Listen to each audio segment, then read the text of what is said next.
Welcome back and thank you for staying tuned. We will continue our program by opening the 9th session of the conference on GI-related topics in neonates.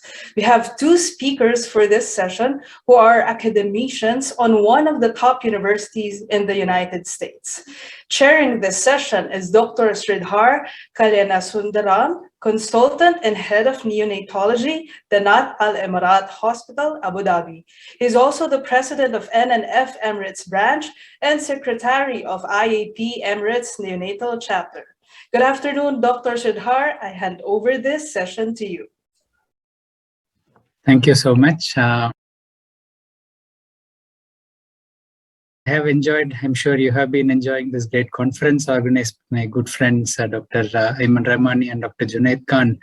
As usual, this is the 11th year and they have been keeping up the standards and it's going up every year, to be honest. And I would like to thank the speakers, especially from US and elsewhere. They have been woken up early in the morning and Professor Joseph New is already with us. It's my privilege to introduce him now. And the session, as she briefed, is on gastroenterology. And the first topic is going to be on controversies in neonatal nutrition. All of us are focusing a lot on ventilation, but there is not enough focus on nutrition and gut health, which I'm sure it will improve in the coming era. We realize that we cannot salvage these extreme premature babies without appropriate nutrition. We had a very interesting discussion on infection in the previous session, and in Dr. Joseph's new second talk, we will be discussing on necrotizing enterocolitis, as well as one of the common issues we face, which is the imposters. And in between, we have Professor Paulin. He doesn't need any introduction, and of course, he had a talk in the earlier session as well. So I'll be introducing him after I introduce Professor New for the first talk. All of you know Professor New as well. Joseph New, he is Professor of Pediatrics at University of Florida in US. Extremely distinguished career. He trained in Wisconsin for his medicine, and he did his MD pediatric training from the prestigious Johns Hopkins University. He did his neonatal fellowship from Stanford. He had a brief stint in Switzerland. He has great interest in gut health and the microbiota, and I've been lucky to attend the Hippocrates session on this, in which we interacted in great detail. He's extremely knowledgeable, very humble, down to earth, and he can answer any question you have on the topic, and he's the expert for this session as well. So over to you, Professor New, and looking forward to hear the controversies in neonatal nutrition, which I'm sure we have plenty.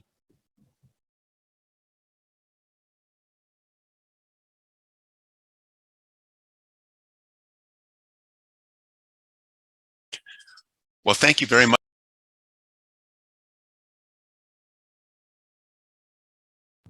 Dr. Joseph, I think you muted yourself. Can you unmute again? Okay, can you hear me okay now? Yes, thank you.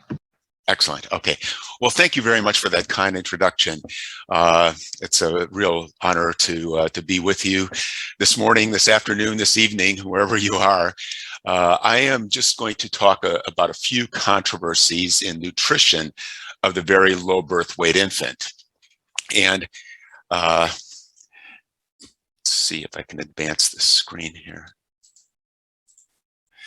So here we have this little 27-week preterm baby, and you can see that this baby is on mechanical ventilation, is having some distress, and the question is, how do we nourish this extremely low birth weight baby?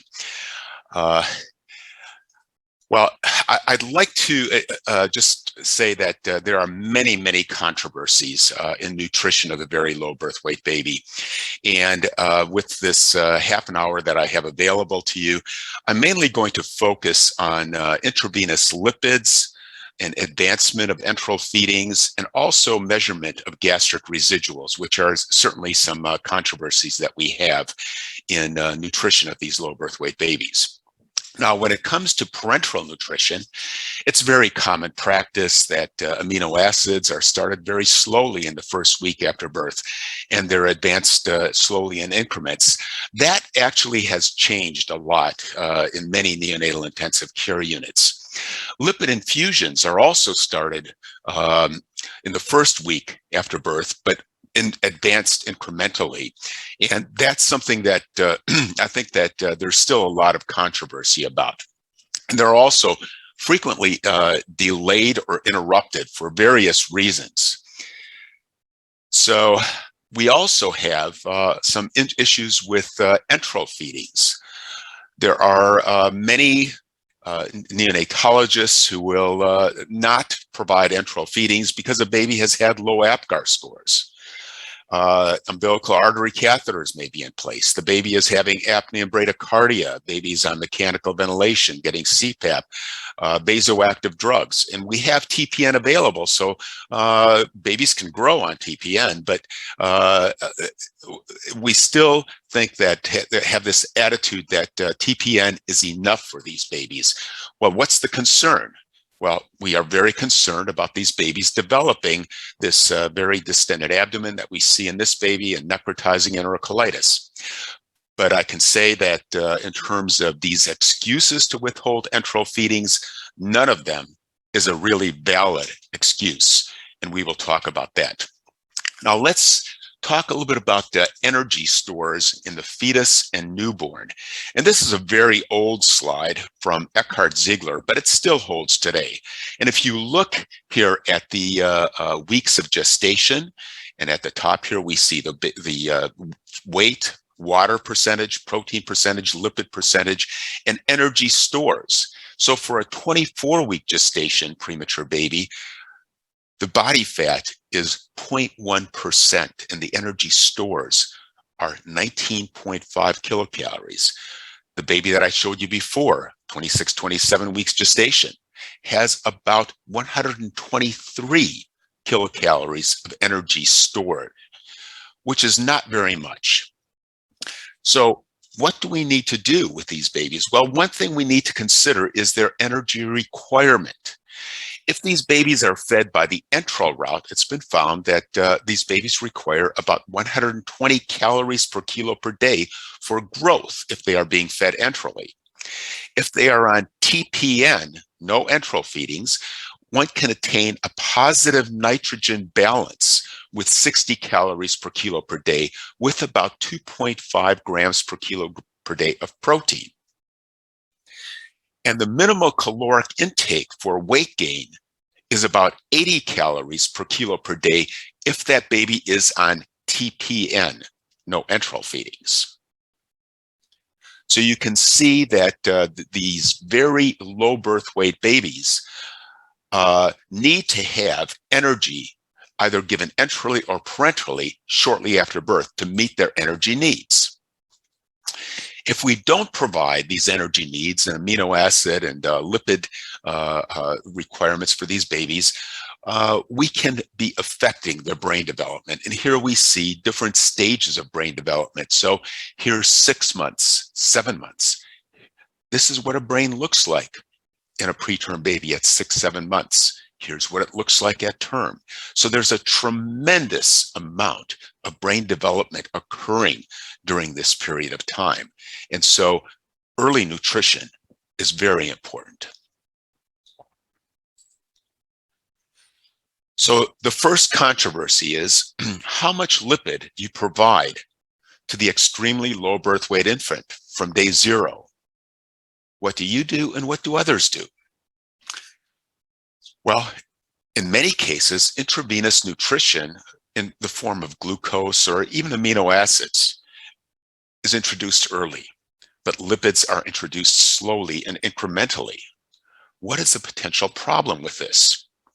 Well, we are very concerned that some of these problems may be exacerbated with providing early lipids, that we may exacerbate hyperbilirubinemia, sepsis, PPHN, lung disease, liver disease, thrombocytopenia. And I can tell you that these all have been studied very extensively. And for the most part, early lipids do not exacerbate these problems. I cannot get into all the detailed studies, but they are there. So there's also a lot of rationale for providing lipids early. And here are some of these points for providing them early. When the fetus is in utero, the fetus is getting approximately 2.5 to 3 grams per kilo per day of lipid.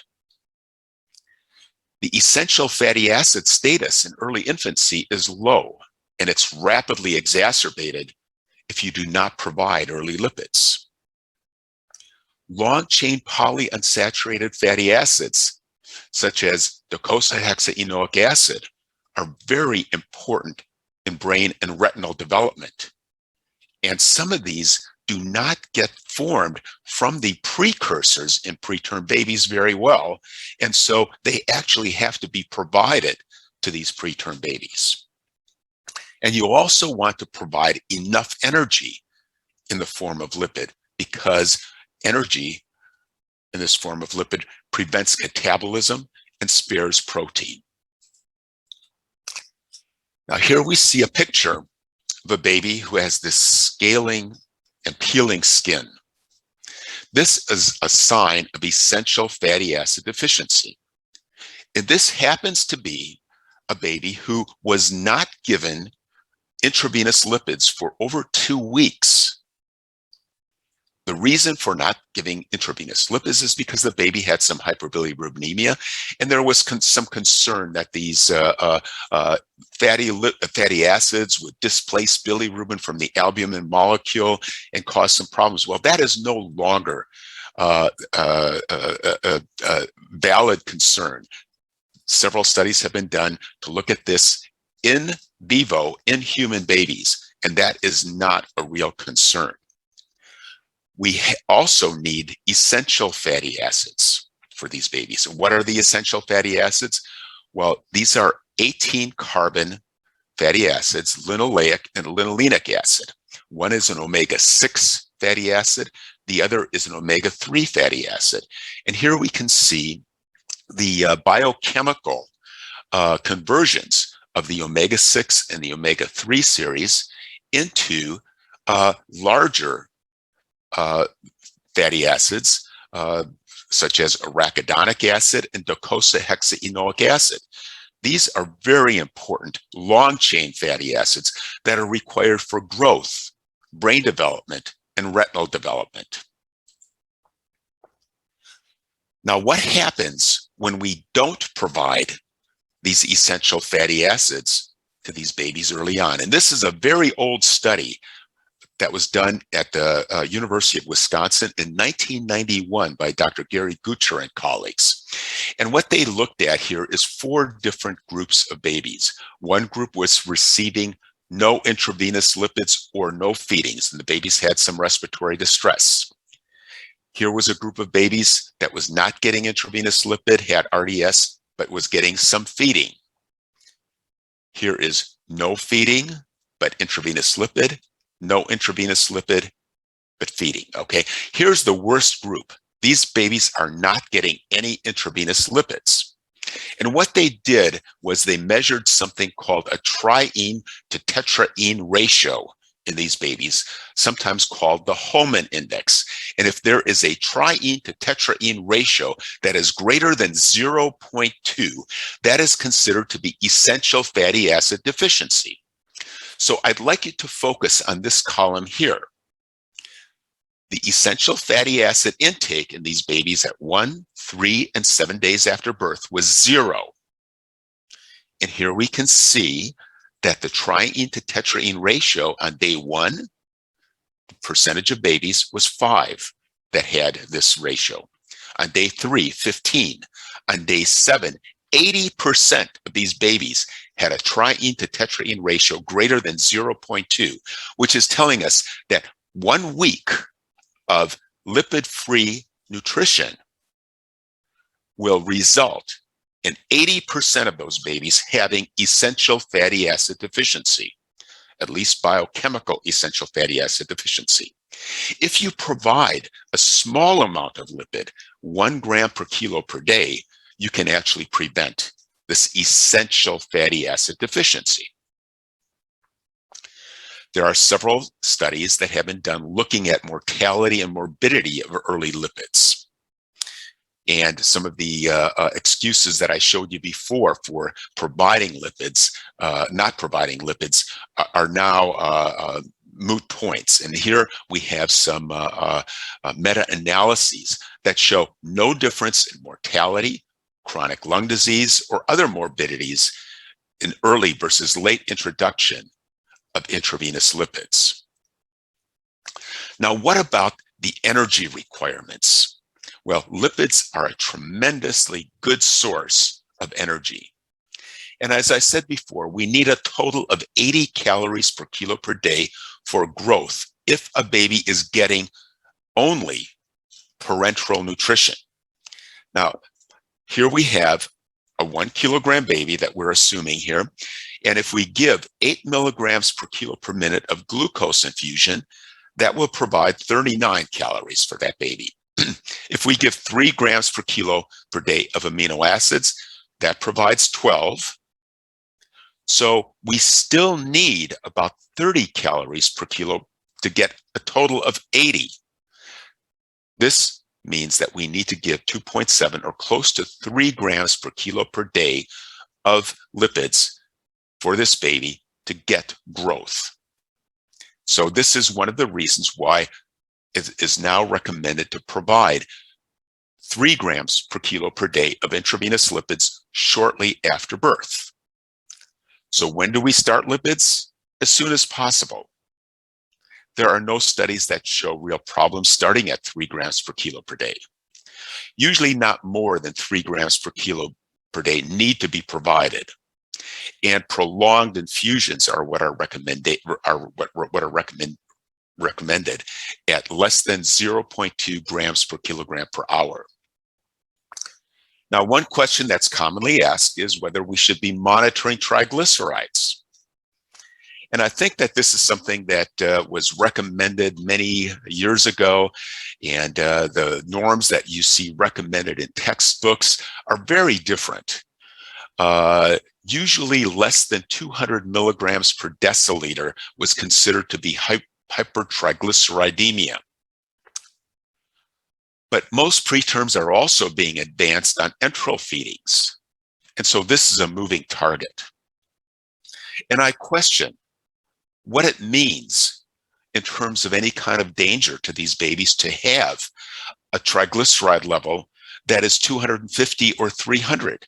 Because if we give an enteral feeding to a baby like this, either in human milk or formula, frequently we will see levels over 200, and we will not stop enteral feedings. So I would posit that routine monitoring is not efficacious or realistic for these babies. Now, what about these long-chain fatty acids? DHA, docosahexaenoic acid, which I mentioned before, is a product of the omega-3 fatty acid, the linolenic acid, when it gets desaturated and elongated.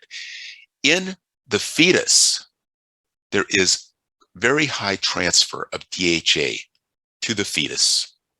But when that fetus is born prematurely, when we give certain forms of lipid to these babies, for example, if that baby is not being enterally fed and we are giving intralipid, we are not providing DHA for that baby. We are relying on that baby to synthesize DHA from the linolenic acid. And some of these babies have limitations in terms of their endogenous synthesis. If they are being enterally fed by the mother, we can suggest to the mother to take fish oil supplements, but a lot of these babies are not receiving that much milk yet very early on because of advancement of enteral feedings, and the babies are not getting that much DHA from the mother if the mother is not providing that milk by the enteral route. Now, when we talk about parenteral lipids, we have several different lipids available to us. One of the more common lipids is intralipid, which was used most commonly in the United States and various other countries. And here we see very high linoleic and linolenic acid content, but no DHA. There's also phytosterols, which are thought to be potentially toxic. Here is a fish oil supplement, which is Omegaven, but there's very little linoleic and linolenic acids. So the precursors for these long-chain fatty acids and the essential fatty acids are actually quite low in Omegaven, but the DHA is high. Here is an alternative SMOF lipid, which consists of soy, olive, coconut, and fish oil, very nice quantities of linoleic and linolenic, and also DHA. So many neonatal intensive care units have started to switch to a intravenous lipids such as SMOF. Now, there are some potential problems with this, and there's still some controversy about this, but there are several studies. For example, this study here suggesting safety with the use of this kind of a lipid emulsion. Okay, so that's lipids. Here's another question. Here we have this baby, again, appropriate for gestational age baby, who had APGARs of 3 and 5, has UA and UV catheters in place, and the baby's on mechanical ventilation and getting prophylactic indomethacin. Can we feed this baby using the GI tract? What are the consequences of not feeding this baby? And how do we feed this baby? How do we advance enteral feedings in this baby? Well, I show you this picture of Elsie Widdowson because she did some very important studies in piglets over 60 years ago. And one of the things that she showed in her studies in piglets was that the suckled pig's duodenum gains 42% of its weight in the first 24 hours after birth. If that piglet is not suckled, if you do not put any food into the gastrointestinal tract, what happens? The gut does not grow. And this has been supported by numerous animal studies over the past several decades, that no food in the gastrointestinal tract, you do not get a trophic response, even if you are giving total parenteral nutrition. Here's an interesting slide from a classic study that was performed at Baylor University a couple decades ago. And this was at a time when babies were frequently not provided enteral nutrition for weeks, sometimes 2 or 3 weeks after birth. And what they were able to do at that time was look at babies who were getting enteral nutrition in the first 2 weeks versus no enteral nutrition. So TPN only versus a small amount of enteral nutrition starting at day 4. And these were babies that had a mean birth weight of 1 kilogram, gestational age of 28 weeks. And what they did was they gave these babies lactulose and mannitol. And lactulose and mannitol can be measured in the urine, and that can give us an indicator of permeability of the gastrointestinal tract. So in other words, another way to look at this is leakiness of the gastrointestinal tract, where the tight junctions between epithelial cells are open. If the baby is getting only TPN, no enteral feeding, to day 15, on day 10, we see a greater permeability than if that baby is being fed enterally. So putting food into the gastrointestinal tract prevents this leakiness of the gastrointestinal tract. What does this leakiness do? Well, if you have an opening between the junctions of the intestinal epithelial cells, that will allow antigens, microbial products to get through and to incite an inflammatory response in the gastrointestinal tract. Here's another study that was done at by the Harvard group by Dr. Konnikova, working with Cami Martin several years ago. And they looked at early enteral feedings versus late enteral feedings.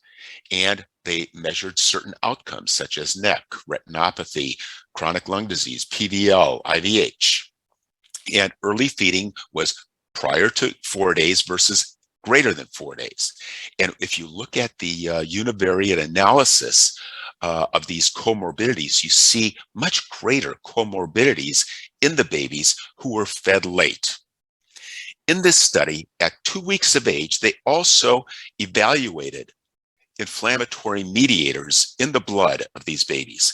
And they found that those late fed babies had considerably higher pro-inflammatory mediators in their bloodstream than those fed early, supporting what I mentioned just previously, that tight junctions are more open and you can have a greater pro-inflammatory response. We also now have more studies that suggest that increased feeding advancement is totally safe in these babies, in many of these babies. Here's a study that was done in UK, controlled trial of 2 incremental milk feeding rates. One milk feeding rate was 18 cc's per kilo per day, increment per day. The other was 30.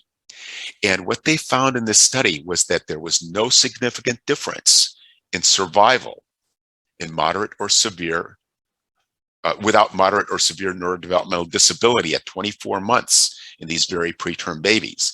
They also saw no difference in necrotizing enterocolitis or late onset sepsis in these 2 different feeding advancement groups. Then the last controversy has to do with measurement of gastric residuals. Here's the question. You're on call at 2 o'clock in the morning, and the nurse wakes you and reports that this baby who is being fed 2 milliliters of breast milk every 3 hours is having 2 cc's of gastric residuals. So what do? Tell the nurse not to bother you at 2 a.m. in the morning? Stop all feedings? Ask about the physical exam and perhaps examine the baby yourself? Well, this would be the nice question, nice answer for this question. But the question here is, should we even be doing routine gastric residuals in these babies? Think about this. If a baby is being fed enterally by tube every 3 hours, and if a gastric residual is measured, and if you throw away that gastric residual because it looks a little bit greenish or it just doesn't look right, you are taking away precious gastric acid and also peptidases that this stomach of this baby has been producing. You also, with the suction, may provide a little biopsy to the gastric mucosa each time a gastric aspirate is done. So this is something that was very concerning to us. And so we did a couple of studies, and this is the most recent study that was reported from our group at the University of Florida, looking at, this is a prospective randomized trial of measuring gastric aspirates versus not measuring gastric aspirates. I'm not going to show you all the data, but I'm going to give you the results of this trial, and this result suggests that evaluating gastric residual is unnecessary and may decrease the delivery of enteral nutrition to extremely preterm infants. Limiting gastric residual evaluation to infants with symptoms of gastrointestinal dysfunction, including abdominal distension or tenderness, emesis, and clinical decompensation or bloody stools, may increase enteral nutrition delivery in this vulnerable population. And we have now translated this to evidence-based practice in our neonatal intensive care unit, and we are no longer measuring gastric residuals routinely. And I think that many other neonatal intensive care units have gone to not measuring gastric residuals routinely. So I'd like to stop here with some take-home messages. Early nutrition in preterm babies can be safe and efficacious and may prevent significant morbidity. Growth is important, but we also need to consider long-term neurodevelopment and other health consequences. Many of the dogmas that have prevented rapid incorporation of early nutrition have either been disproved, not based on fact, or weak. And not all preterm infants are the same. And in the future, we're going to need to focus on a more personalized approach that accounts for specific gestational age and degree of illness, and also omic considerations. And I'll talk about that a little bit in my next lecture. Thank you for your attention.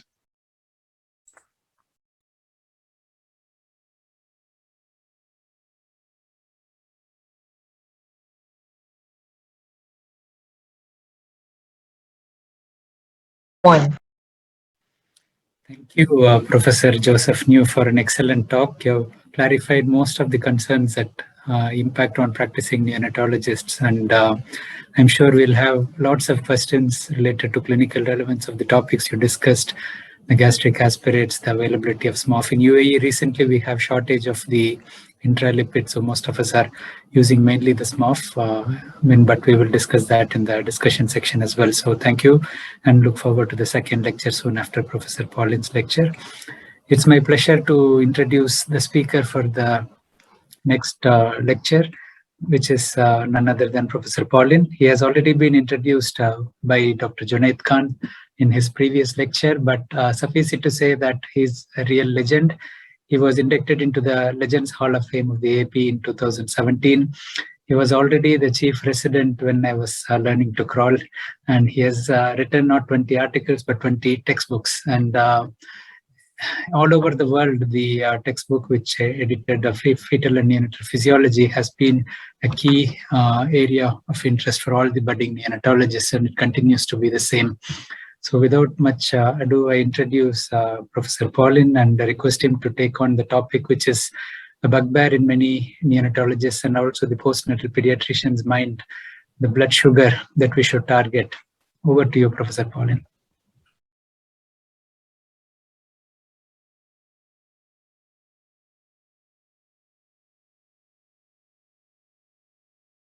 All right, good morning, everybody. This is Richard Paulin speaking to you from New York in the United States. I hope you got to see my earlier lecture, which I recorded, but this lecture I'm giving to you live from New York. And I'm just want to say it was great fun to hear my friend Dr. New talk about those topics about feeding practices. And this is another very, I won't call it controversial, but important topic for all pediatricians and neonatologists, and that is neonatal hypoglycemia. And as you can see, the second title of my talk is Beyond Quadragenta Septum Phobia. And for those of you who are Latin scholars, you know that that refers to the number 47 in Latin. And the number 47 is of importance because it's one of the standard definitions for hypoglycemia in newborn babies. And my objective is just a single one. I want to bring evidence and as much science as possible to the recognition and management of neonatal hypoglycemia. And I'm going to start with a case presentation. And obviously I can't see you this morning, but I all want you to think about the answer. This is an appropriately grown preterm baby at 36 weeks gestation. At 1 hour of life before the first feeding, a bedside test for glucose reveals a value of 24 milligrams per DL. That's about, I think, 1.5 millimoles per liter. The infant is asymptomatic, looks well to you. What would you do? So I'm giving you three choices. One is observe the infant and repeat the bedside screen at 4 hours of life. Second is allow the infant to breastfeed and then repeat a value 30 to 60 minutes later. Or you can give some intravenous glucose, standard dose being 2 cc's per kilogram of 10% dextrose, followed by continuous infusion. And I hope that you all chose B, allow the infant to feed and repeat a value 30 to 60 minutes later. And if the infant cannot breastfeed, formula feeding is okay, or dextrose gel are alternatives. So here's the topics I will cover in the next 30 minutes. So I'm going to start with some fundamental concepts, focusing on the hormonal responses to hypoglycemia. And then I'm going to be speaking about a common but often identified problem, and that is transient hypoglycemia, often called biochemical hypoglycemia. And then we're going to try to define hypoglycemia in babies, try to answer the question, does asymptomatic hypoglycemia have morbidities? And finally, give you some screening recommendations and some treatment recommendations. So the most important thing I'm going to say today is that significant hypoglycemia cannot be defined by a single number that can be universally applied to every single baby who may have different diseases ongoing, for example, respiratory distress syndrome, who are at different gestational ages and have different physiology going on. And you'll hear me talk about alternative energy substrates, and the significance of hypoglycemia often depends on the availability of those alternative energy substrates.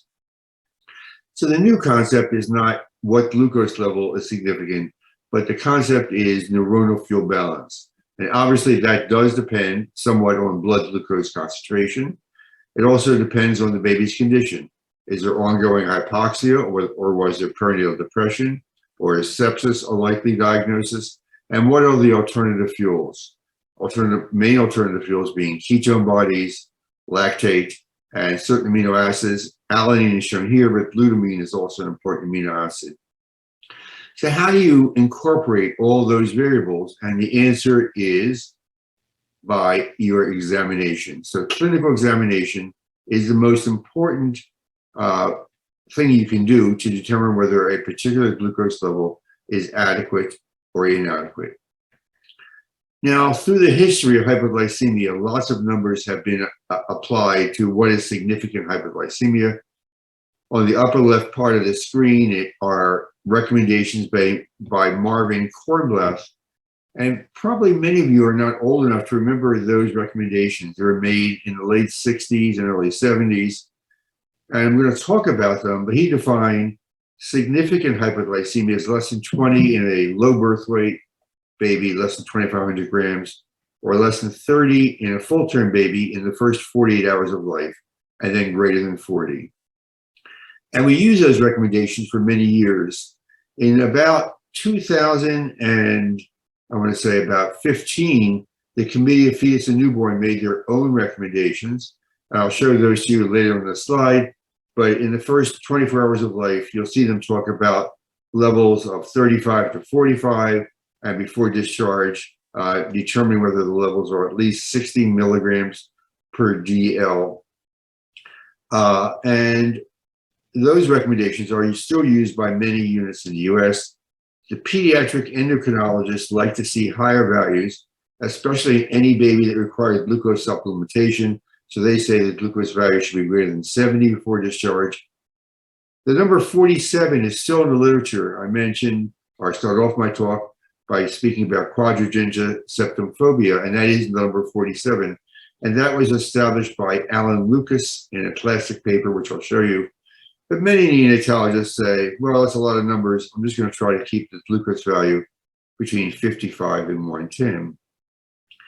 Now, another important concept is the brain is the principal organ of glucose utilization, and newborns have a relatively large brain compared to their body weight.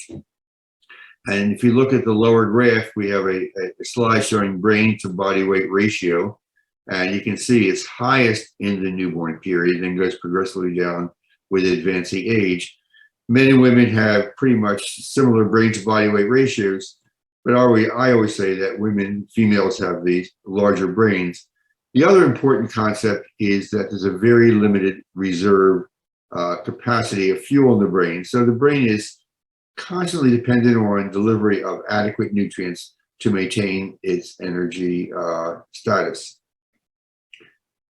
Now, the long-term effects of what we call persistent asymptomatic hypoglycemia, say you get several values that you're concerned about, the long-term effects are still controversial or unknown. There are no evidence-based studies that define glucose levels leading to irreversible brain damage in babies.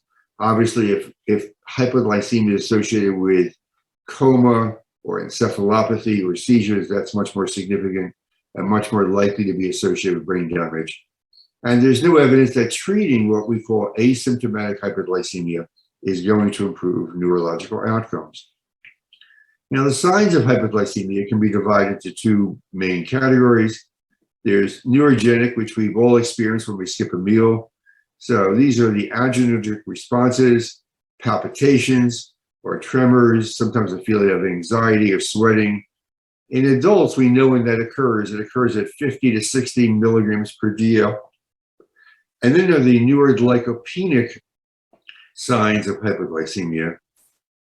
And those are the ones we're most concerned about: coma or seizures or marked evidence of brain dysfunction. And they're associated with values less than 50 milligrams per DL in adults. But no one has any good idea, at least we've never determined, when newborn babies become neuroglycopenic. In healthy adults and children and healthy newborns, glucose concentrations are regulated within a fairly narrow range by a series of hormonal changes, and those are shown in this slide. So this is looking at the metabolic responses, or really hormonal responses, to a fall in plasma glucose in an adult. It's true for a child, and it's probably true for most newborn babies. The first response is a fall in insulin levels, leading to decreased peripheral glucose utilization, which obviously leads to normal glycemia. Normal levels of glucose I have on this slide now in millimoles per liter are 3.5 to 5.5 millimoles per liter. And then there's a series of hormonal responses shown in this box in the lower left: glucagon and adrenaline. Those are the principal hormones increasing glycogenolysis by activation of adenylate cyclase, which then leads to glucose release to maintain normal glycemia. And then there's two other responses: increased glycogenesis. Glycogenesis, it can be increased by just about every hormone you see on the left. And glycogenesis obviously increases glucose release. And then there's the lipolysis. And lipolysis is important, because it increases glycerol. Glycerol is an important alternative fuel for the brain. Free fatty acids are not taken up by the brain, but free fatty acids can be converted to ketone bodies, and ketone bodies are an important alternative fuel for the brain. And these are the general metabolic responses that adults and probably babies go through as glucose levels fall. Now, what we see most commonly is called transient or biochemical hypoglycemia, and that's shown in the slide. So shortly after birth, and I'll try to time it out for you in a second, glucose levels fall. As a response, insulin falls, glucagon is increased, which helps to mobilize glycogen. There's this transient fall followed by restoration to a normal level. And these are relatively old data now from 1986, looking at the actual glucose levels now in healthy term babies who are experiencing transient or neonatal hypoglycemia. The mean values are shown in the blue. Two standard deviations are shown in the red and orange. And you can see the mean values are falling to a level, and now this is in milligrams per DL again, which we consider pretty normal. But two standard deviations from the mean, you can see you can get some fairly low glucose values. Here, during the period of fall of glucose, it can be between 20 and 40. And the endocrinologists, when they determine mean values or normal values, like to use these means, shown in the blue in this slide. The American Academy of Pediatrics tries to use what we call operational thresholds to provide a margin of safety. So they use a more broader range of glucose values.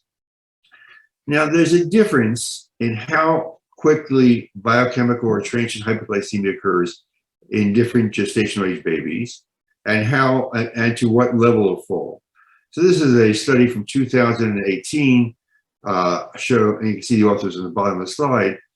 LGAN's babies are shown in the red dotted line, preterm infants, the green dotted line, late preterm is blue, and then the solid line are full-term babies.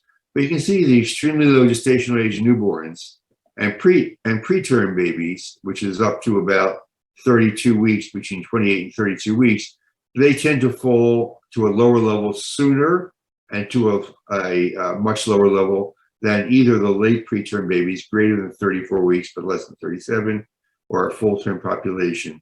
So the nadir and how quickly it occurs varies with gestational age.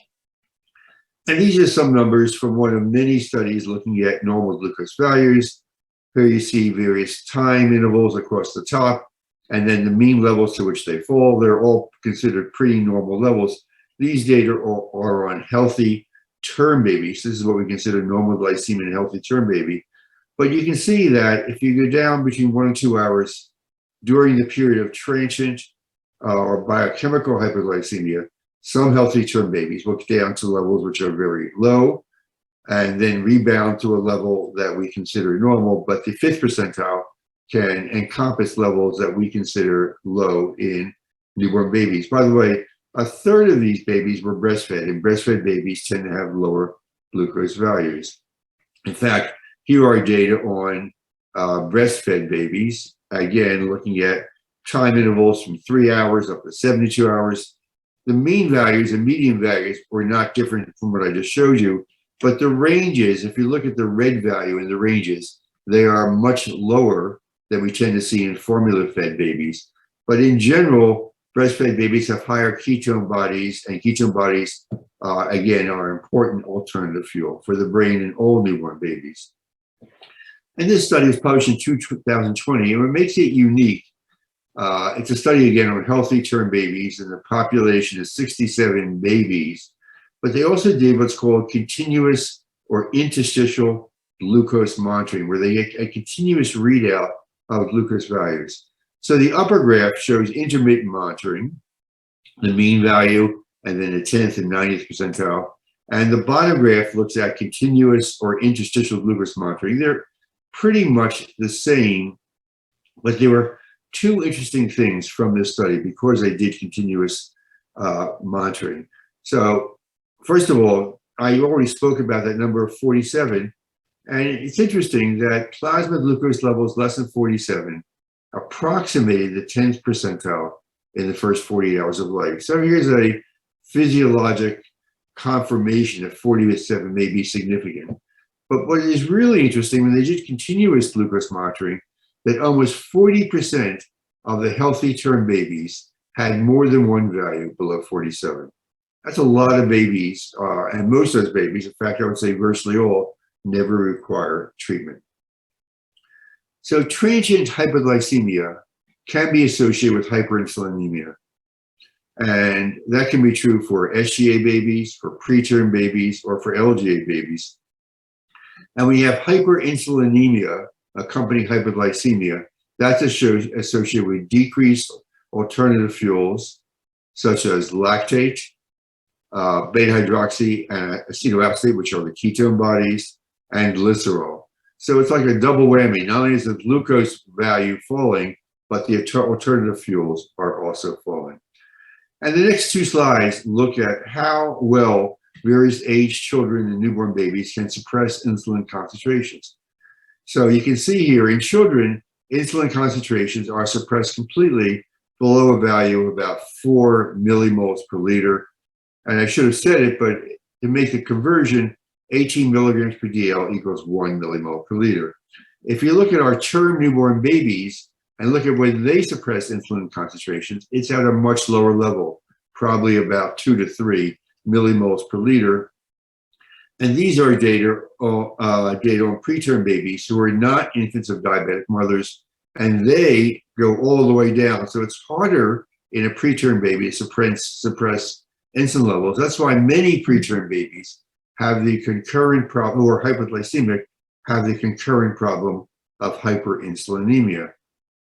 And that's shown on this slide, where the authors in 1993 look at cord blood levels in preterm AGA babies who are about 32 weeks gestation, a group of term babies who are 39 weeks gestation, and a group of children. You can see the birth weights for the preterm and term AGA babies.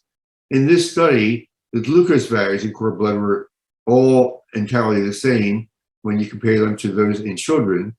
Insulin levels, though, were much higher in our preterm AGA babies, lower but still higher than children in our term AGA babies, and lowest in children. And because insulin levels are higher, Ketone bodies were lowest in our preterm AGA babies, moderately low in our term AGA babies compared with children. So again, all newborn babies can have hyperglycemia and hyperinsulinemia, but the problem is most significant in our preterm population. How do we define hypoglycemia? It's not easy. We can use epidemiologic or statistical studies based on measure ranges in healthy babies. We can look for clinical manifestations, not very helpful because when clinical manifestations occur, we're already concerned. We can look for changes in metabolic and hormonal balance, not commonly done in the NICU.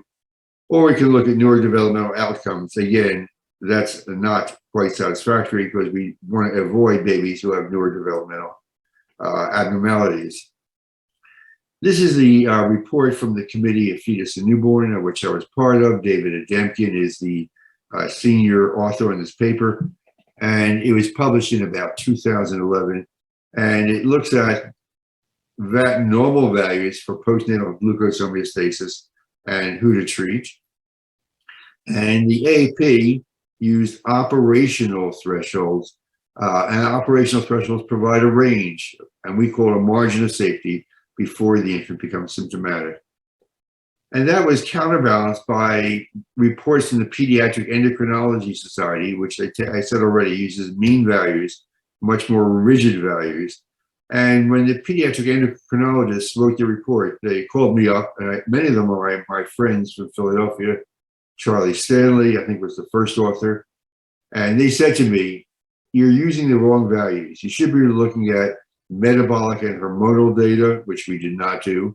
You're missing cases of persistent hypoglycemia, which I don't think we do. And you're not treating infants with persistent hypoglycemia effectively and placing them at risk for brain injury. And before I show you some of the definitions, I'm going to just quote an article by Bill Hay, who's clearly one of the world's leader in hypoglycemia. And here are the concepts he put forward: that a statistical norm based on normative data does not define a biological norm. So any value you see, 30, 40, even 50, does not define biologic norm for a particular baby. It depends on how sick the baby is and whether there are alternative fuels. It also does not define this concept of neuroglycopenia when irreversible brain damage occurs. So picking a number is not very helpful, or one number is not very helpful for newborn babies. So I mentioned Marvin Kornblath, and for years, this is what I followed when I was a fellow in neonatology. And again, in the first 2 days of life, in full-term infants, they look for values less than 30. In LBWs, less than 2,500 grams, they look for values less than 20. And beyond 48 to 72 hours, they said glucose values should be greater than 40. In fact, they look at babies who they felt were symptomatic at a level of 25, and their symptoms resolved when the values got to 40s, suggesting that perhaps their ranges are okay. And they concluded that if glucose concentration is safe, if clinical signs associated with hypoglycemia are not observed, or if signs disappeared after treatment. And that paper from 1959 became a classic standard. But if you look at it carefully, that clinical approach, I would say, is flawed. There is no follow-up data. As you know, that babies who have hypoglycemia often have other clinical problems that can cause clinical signs that can be confused with hypoglycemia. So the clinical signs may not be specific for hypoglycemia. And Dr. Kornblath did not look for alternative energy substrates that might protect the brain. Now, the largest study, and one which is a significant paper and which helped to define that level of 47, quadrigen to septum phobia, was by Alan Lucas, published in the BMJ in 1988. This is a study on preterm babies. You can see their birth range gestational age over here. A very large nutritional study of over 660 babies that had close to 7,000 samples. They took these samples. It was intermittent sampling, daily for the first 2 to 3 weeks of life, and then weekly until discharge, or they reached 2,000 grams. And then importantly, they did developmental testing. So they said, we rarely saw severe hypoglycemia. That's a value less than 0.6 millimoles per liter. or serum glucose in milligrams per DL less than 10, that was rarely noted. But values less than 47 were commonly noted, and they were seen in 16% of babies over the first 3 to 30 days of life. And if you look at the population of babies less than 1,000 grams, almost 40% had values less than 47 over the first 3 to 30 days of life. So again, it's similar to the study I showed you previously, but asymptomatic hypoglycemia at values less than 47 are very, very common in newborn babies. But they looked at neurodevelopmental outcomes at values less than 47, and they showed that values less than 47, or which is 2.6 millimoles per liter, were strongly related to mental and motor skill development. Of how they define hypoglycemia less than 47 or less than 2.6 was 0. There was no developmental delay. If it occurred in 3 to 4 days, the odds ratio was 2.2. And if it was greater than 5 days, the odds ratio was 3.5 to 1. But when they looked at 7 to 8 years, there was no difference in developmental outcomes on the number of days in which they had hypoglycemia. And if you start to pick a value less than 47 or less than 2.6 millimoles per liter, you're going to be looking at a lot of low glucose values. So this paper, published by Harris in 2012, looked at various populations: LGA babies in green, IDM babies in sort of purple, growth-restricted babies in light blue, and preterm babies in the light brown. But you can see how frequently values less than 47 are noted. The percentages are shown for each group of babies. So it's not practical to choose a value less than 47 as significant. And when Win Chin, among many studies, looked at neurodevelopmental outcomes with values less than 47s, they couldn't demonstrate an abnormality or increased abnormalities in the babies that experienced values less than 47 who had more than 3 days of low glucose values versus controls who never had low glucose values less than 47. And here are their outcomes. And the index cases who had more than 3 days less than 47 are shown in turquoise. The controls who had never had values less than 47 are shown in red. And you can see whether you pick general IQ or motor abnormalities or eye-hand coordination or school performance, absolutely no difference in babies who had several days of hypoglycemia versus those who had none. Now, this is another very important study by McKinley in 2015. What makes it unique is they did both intermittent glucose monitoring and continuous glucose monitoring using the interstitial glucose device. However, the interstitial glucose levels were masked to the care provider, so they never saw them. In this study, any value less than 47 was treated. So they tried to maintain all values greater than 47. It was treated either with supplemental feedings or IV glucose or dextrose gel. So what were the results of this study? By the way, I think I already said it, but these are babies who are late preterm babies greater than 35 weeks gestation. So half the babies had values less than 47, again showing not very practical as a normative value. 25% of babies had glucose concentrations that could be only detected by the continuous glucose monitoring or interstitial monitoring. And 25% of babies treated for hypoglycemia had at least 5 hours of low interstitial values. So it was completely unrecognized by the care providers. When intermittent monitoring was used to identify infants with a value less than 47, hypoglycemia was not associated with any neurodevelopmental impairments. The risks were not increased by the number of unrecognized episodes detected by the interstitial monitoring. However, and this is important, the cognitive delay was associated with higher glucose concentrations and less glucose stability. So what they're saying is low glucose values didn't appear to be significant, but high glucose values were. And this is a slide from their paper in the New England Journal of Medicine. I want you to focus on the graph on the left, and the red line is neurosensory impairment. And the babies who had the highest incidence of neurosensory impairment had the highest values by interstitial glucose monitoring compared to babies who had lower glucose values. So it looks like maybe the treatment is worse than the hypoglycemia directly. However, they did look at values less than at 4.5 years of life in a subsequent study in pediatrics. This is a subpopulation of 470 babies with hypoglycemia less than 47. They looked at babies, they had a severe episode, which meant less than 36, or recurrent episodes. About 19% of babies have recurrent babies. Again, hypoglycemia was not associated with neurosensory impairment, but they did find some abnormalities. Hypoglycemia was associated with some abnormalities in executive function and visual motor integration. But children who developed these impairments between 2.5 and 5 years had a steeper rise in interstitial glucose concentrations. So once again, they could detect abnormalities, but they appear to be related to babies who had higher glucose levels detected by the interstitial glucose monitoring.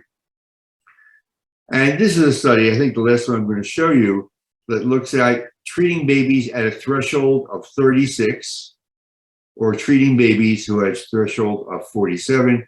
And these were babies all who were at least 35 weeks and had a weight greater than 2,000 grams. It encompassed all of our high-risk groups for hypoglycemia, IDMs, LGA babies, and late preterm, SGA and late preterm babies. And they looked at development at 18 months of life. It was a non-inferiority study. And basically, mean cognitive scores, whether you treat it at a value of 36 or 47, and mean motor scores were not significantly different. It does not mean that a value of 36 is safe for all babies. There's still some criticism of this study published in the New England Journal, but in the majority of babies, even quite low glucose concentrations were okay. And let me end by speaking about who should be screened, and that list is relatively long, but most of it are for babies that you would screen anyway. Any kid or any baby who has signs that you believe are due to hypoglycemia, like jitteriness. Our 4 main groups are IDMs, LGA babies, premature, post-mature, and growth-restricted babies. But babies who have sort of perinatal distress, for example, perinatal depression, are worth screening. Family history of genetic forms of hypoglycemia, and infants with syndromes associated with hypoglycemia, like Beckwith-Wiedemann syndrome. But healthy babies do not require glucose monitoring. Who should be investigated for severe hypoglycemia? Persistent hypoglycemia, any baby who is symptomatic or required prolonged treatment for with IV dextrose, any baby unable to maintain a value greater than 60 by day 3, again, family history of hypoglycemia, where there may be a suspected genetic form, and congenital syndromes. And I'll be done in just a few minutes. Principles of treatment: earlier identification of babies at risk for hypoglycemia, restoration of glucose to a normal level, but there's no data that restoration of glucose concentrations to normal level improves outcome. Again, our 4 high-risk babies. This is what the Committee of Fetus and Newborn says, and it's what they've reaffirmed recently. If a baby is, this is looking at the high-risk groups for hypoglycemia now. If the baby's symptomatic and has a value less than 40, give that baby IV glucose. If the baby's asymptomatic and it's between birth and 4 hours of life, the initial feed should be within an hour, and then a screening of glucose 30 minutes after the first feed. Remember, these are the high-risk babies. If the initial screen is less than 25, feed and check in an hour. If it's still persistently less than 25, give IV glucose. If it's between 25 and 40, refeed the baby. Think about IV glucose. And here are the recommendations for 4 to 24 hours. If it's less than 35 at that point, they recommend IV glucose. Between 35 and 45, they recommend refeeding. Think about IV glucose. But again, always keep in mind that hyperglycemia or the treatment of hypoglycemia may be more significant. Here's my final slide. I've given you a lot of guidelines, but even the one from Committee of Fetus and Newborn is not perfect. There's little consensus on what is safe asymptomatic hypoglycemia and transient hypoglycemia. Most data indicate that they're safe, especially if the baby is asymptomatic. Infants with transient hypoglycemia should not go home unless they can maintain a value greater than 60 through several feed-fast cycles. And the Pediatric Endocrine Society in the US might say 70, and that's my last statement, is that values, any baby who requires treatment should have a value less than 70. It's what the pediatric endocrinologists say. Persistent and recurrent hypoglycemia requires an endocrine evaluation. So I want to thank you for inviting me. It's fun to be delivering this lecture live to you.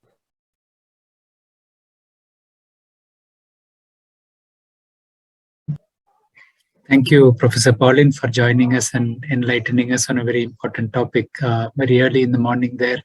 And it's great that you could make it live and you'll be joining us for the discussion after the next lecture. So moving on to the third lecture in this session, Professor Joseph New will continue and he will be discussing necrotizing enterocolitis as well as mimics of necrotizing enterocolitis. So the second part is of great intriguing interest. And we often see milk intolerance coming into the issue and the benign nematosis or other related conditions. So he spoke in the earlier lecture about not aspirating, but once you have a baby who is having feed intolerance, you start going into the cycle of X-rays, blood tests, and then is it necrotizing enterocolitis or is it something else? So over to you, Professor Joseph New, for continuing this session.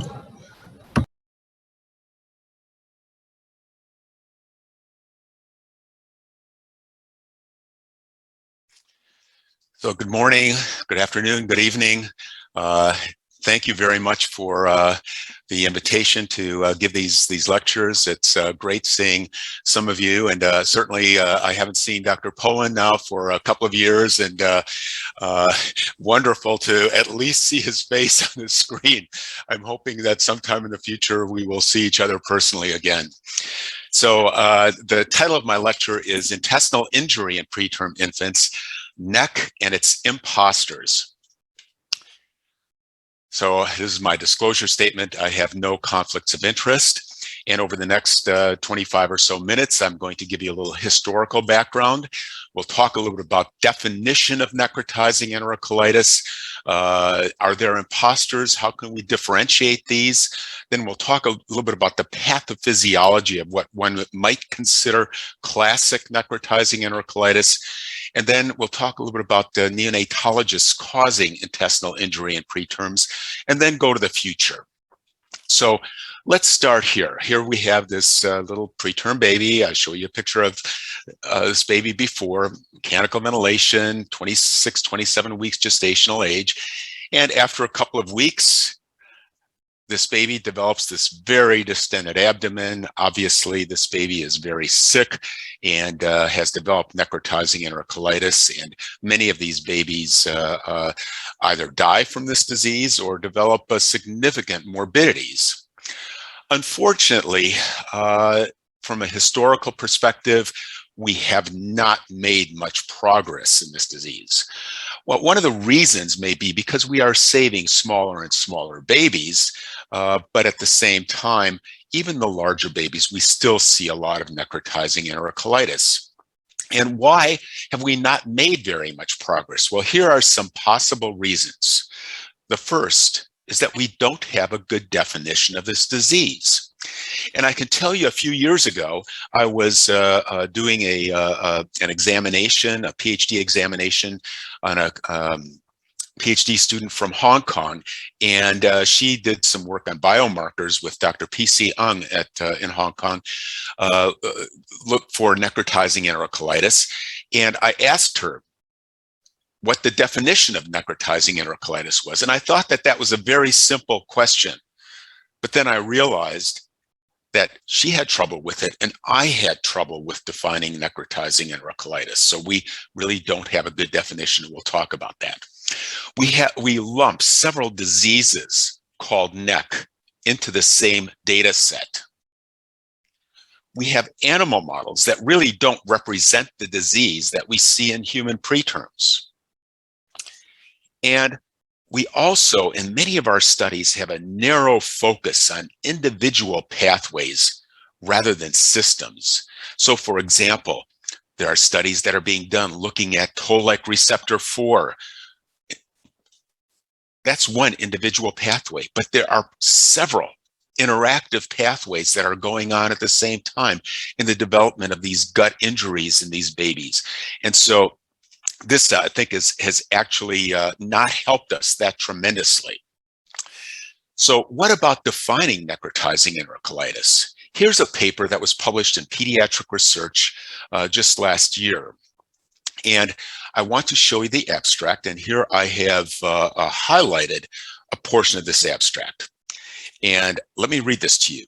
In this review, we summarize 8 current definitions of necrotizing enterocolitis and explore similarities and differences in clinical signs and radiographic features included within these definitions, as well as their limitations.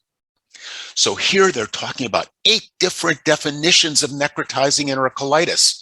What does this mean for the data sets that we have available to us in terms of retrospective and observational studies of necrotizing enterocolitis if we don't know how to really define this disease?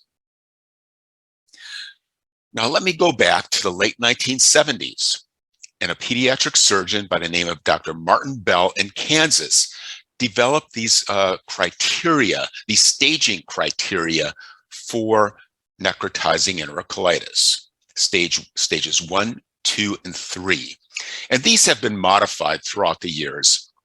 But for the most part, I think we are at the point of saying that these are no longer relevant. Why?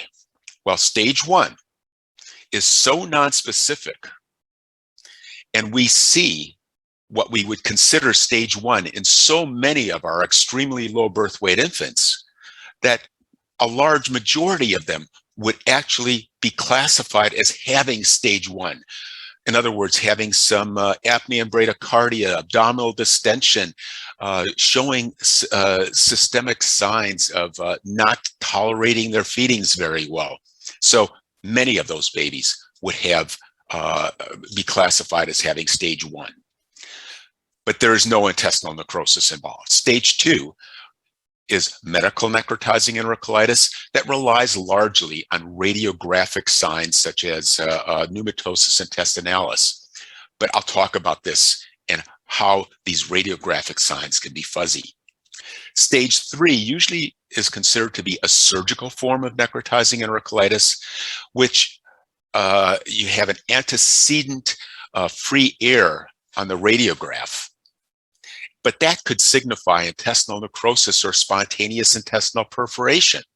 And we are recognizing that spontaneous intestinal perforation and intestinal necrosis are not necessarily the same thing. What do many surgeons do? They put it in a drain rather than look at the intestine. So we don't know if those babies actually have spontaneous intestinal perforation or necrosis of the intestine. So these different stages are no longer very useful.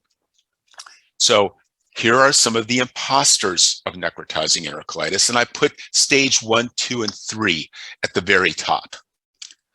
Here is cardiogenic ischemia.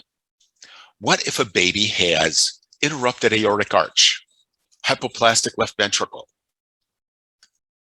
Those are all diseases where you have lack of blood flow, where you can have a lack of blood flow to the intestine, and that causes ischemia.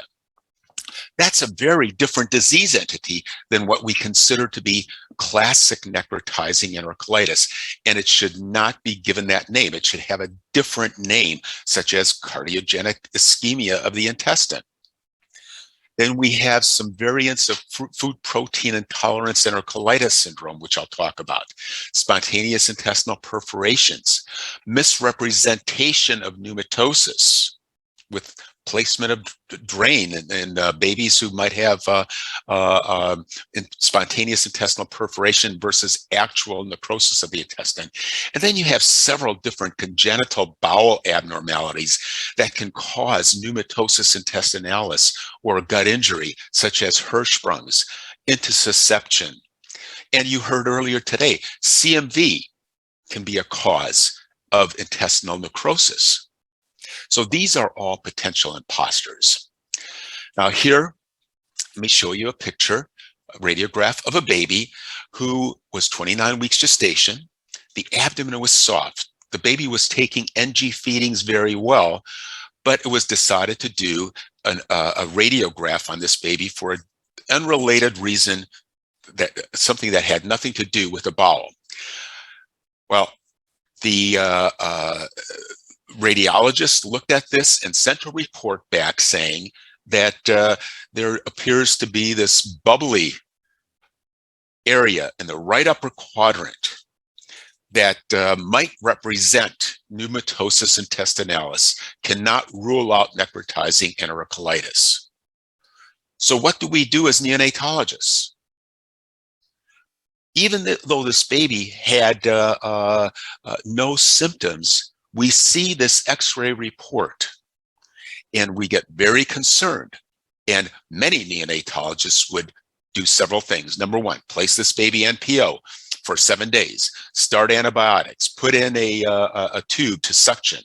Well, this baby had the X-ray repeated a couple hours later, and it was negative.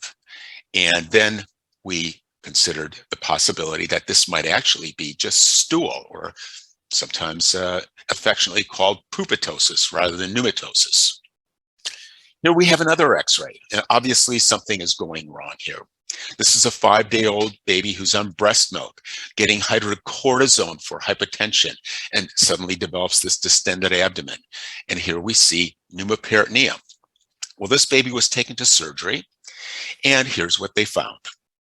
This little hole in the ileum, but no necrosis of the bowel. This is spontaneous intestinal perforation. And if this baby had not been taken to surgery and would have had a drain placed, this baby would probably have been coded with the ICD-10 code as having necrotizing enterocolitis. We really don't have good differentiating ICD-10 codes for these different forms of intestinal injury. A few years ago, one of my pediatric GI colleagues and I wrote this paper on NEC or FPIES, food protein induced enterocolitis syndrome. And we saw a series of babies who had bloody stools. And we looked at them very closely, did physical examinations, looked at their C-reactive proteins. And some of these babies we started feeding early, but we reintroduced a different kind of a feeding, a highly hydrolyzed formula in these babies. And that seemed to improve the symptoms in these babies. So these babies were considered to have food protein induced enterocolitis syndrome rather than necrotizing enterocolitis. Unfortunately, we still do not have good biomarkers to be able to separate intestinal necrosis from food protein induced enterocolitis. Now, about 10 years ago, Dr. Alan Walker and I wrote this review article in the New England Journal of Medicine. And here's a picture from that New England Journal of Medicine article. And here is what we described in that article as classic necrotizing enterocolitis. Now in 2021, I actually wonder if we have a true classic necrotizing enterocolitis. But here what we have is a baby with a very distended abdomen, umbilical erythema. On X-ray, we see linear pneumatosis, and here we see portal venous gas. This baby never perforated, but started getting worsening lactic acidosis, thrombocytopenia, leukopenia, and was looking worse. And so the pediatric surgeons decided to operate, and here's what was seen at operation. This area of necrosis. That was taken out, and the baby fortunately did quite well after that. But this is what was considered to be classic necrotizing enterocolitis. Well, what can we say is the pathophysiology of this more classic form of necrotizing enterocolitis? We think that genetics does play a role, but GWAS studies looking at the actual sequencing really have not shown definitive sites that are highly consistent for the development of necrotizing enterocolitis. Immaturity certainly seems to play a role. The vasculature, motility, barrier dysfunction, and innate immunity seem to play a role. And also we are finding more and more that microbial dysbiosis plays a role. And I'll talk about this as one of the major factors. Now, a few years ago, a colleague by the name of Mohan Pami and I wrote a paper in Microbiome where we took sequence data, microbial sequence data, microbiome data from 8 different neonatal intensive care units and did sort of a meta-analysis on this sequence data from these 8 different neonatal intensive care units. But one of the things that we saw in the data set was something that was seen by others as well. And this is the corrected gestational age in weeks at NEC diagnosis. And we see here that most of the babies seem to cluster here around 29 to 31 weeks after birth. So that if a baby is born at 23 weeks gestation, the likelihood of that baby developing necrotizing enterocolitis in the first couple of weeks after birth is relatively low. Whereas if that baby is born at 28, 29 weeks gestation, that baby has a higher risk of developing necrotizing enterocolitis at a couple weeks. So why does this occur? Well, we think that here are some of the potential problems. Microvascular changes occur at this time. So, for example, the changes that occur in the microvasculature of the gastrointestinal tract could be very similar to what occurs in the eye. We do not see retinopathy of prematurity until approximately 31, 32 weeks, corrected gestational age. And so these microvascular changes in the gastrointestinal tract may be playing a role. An immature barrier plays a role. Toll-like receptor developmental pattern, as well as other immune factors, may play a role. We do know that at the end of the second trimester, the toll-like receptor density is very high in the gastrointestinal tract. And if you have certain microbes present that can stimulate those toll-like receptors at that particular time, you can get a perfect storm for the development of inflammation in the bowel. So let's talk about this a little bit more. These are the studies that Dr. Pami and I did where we looked at the microbial patterns, the microbiomes of babies from 8 different neonatal intensive care units. And here we see control babies, and here we see necrotizing enterocolitis babies. And we looked at the relative abundance of certain kinds of microbes at a phylum level. And here in the control babies, we see a fairly constant level of this blue and this green. And we also see this bright yellow down here, okay? But in the babies who develop necrotizing enterocolitis, we see this increase in the blue, a decrease in the green, and hardly any of this bright yellow. What does this mean? Well, this increase in the blue was a phylum of bacteria called the Proteobacteria. The decrease in the green was a phylum of bacteria called the Firmicutes. And this absence of the yellow is a phylum of bacteria called the Bacteroidetes. And here we just see this in bar graph form. So NEC was higher, the Proteobacteria were higher in NEC, Firmicutes lower, and Bacteroidetes lower in NEC. What does this mean? Well, the Proteobacteria are the microbes that contain high levels of lipopolysaccharide in their cell walls and stimulate certain pro-inflammatory mediators, such as the toll-like receptor 4. The Firmicutes are largely gram-positive microorganisms that produce short-chain fatty acids, such as acetate, propionate, and butyrate. Butyrate is a 4-carbon short-chain fatty acid that is the most important fuel for the colon. And also, butyrate holds tight junctions between epithelial cells together. Bacteroidetes is a phylum of bacteria that have a certain polysaccharide in their cell wall that stimulates the production of IL-10 and also other anti-inflammatory mediators. And here we see that in the neck patients, this was lower. And so this is sort of setting up a perfect storm for the development of inflammation in the bowel. Now, what about some common practices that might relate to what I just talked about? And here's a cartoon by Pogo, a Pogo cartoon that says, "We have met the enemy and he is us." And I'm just going to briefly talk about antibiotics, lack of enteral feeding, and type of diet. The most commonly used pharmacologic agents in preterm babies are seen here. And at the very top is ampicillin and gentamicin. And I know that in some of the previous lectures today, there was some discussion about early use of antibiotics, ampicillin and gentamicin, for example. Commonly used, almost all premature babies, less than 32 weeks gestation, get a short course of ampicillin and gentamicin. So what might we be doing? Well, here is the non-antibiotic treated intestinal tract with a balanced microbial community. And with antibiotics, you lose a lot of the microbes, including the commensal microbes.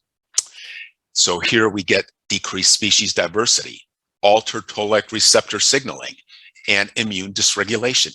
Sort of similar to what I showed you in the slides where we looked at the microbes prior to the development of necrotizing enterocolitis. There are several studies, observational, retrospective studies, looking at days on antibiotics and the odds ratio for the development of necrotizing enterocolitis, and this happens to be one of them. Here's 5 to 8 days. We see that the average length of treatment between 5 to 8 days, and this is the average length of treatment that we see in our very preterm babies, it increases the odds of development of necrotizing enterocolitis by 50%. But remember, this is a retrospective observational study, so there could be all kinds of confounding factors. A few years ago, we tried to get by this by doing a small pilot study called the REASON study, and this involves routine antibiotic use in symptomatic preterm neonates. And what we did in this study, we looked at 98 preterm babies, and some of these babies we could not randomize. The purpose of this was to do a randomized prospective study. Some of these babies we obviously could not randomize because there was a high risk involved with the mother having a very high fever, pus at the cervix, etc. And these babies got the routine antibiotics, but about half of the babies were randomized into getting antibiotics or not getting antibiotics. In this small group of babies, we saw no statistical difference in adverse outcomes, but it was an extremely small number. But we looked at the microbiome of these babies, and we also looked at the metabolome. And here we see a principal component analysis of the microbiomes of these. So this pink here represents this group A, okay? This represents the two randomized groups, and we can see a difference in the clustering of the microbes in the gastrointestinal tract, depending on the use of antibiotics or not. We also looked at some of the metabolomics, and we saw a difference in clustering. And there were some very interesting differences in gamma aminobutyric acid, the indole pathway, tryptophan pathway, with the babies who got the antibiotics. Again, this is a very small trial, and I know that Dr. Poland is involved with this study, the NANO trial that is ongoing right now, and we hope that this REASON trial, that we can also continue with this in the future. Now, what about some of the other things that we do in neonatology? In the past, we've given a lot of H2 blockers to these babies, and we stopped doing this largely based on studies like this one here. This is a multi-center study from Italy that showed that ranitidine is associated with infections, necrotizing enterocolitis, and fatal outcomes in newborns. Well, what is the mechanism of gastric acid inhibition that can cause this? Well, here's a very nice slide that relates to the microbial ecosystem that I showed you before.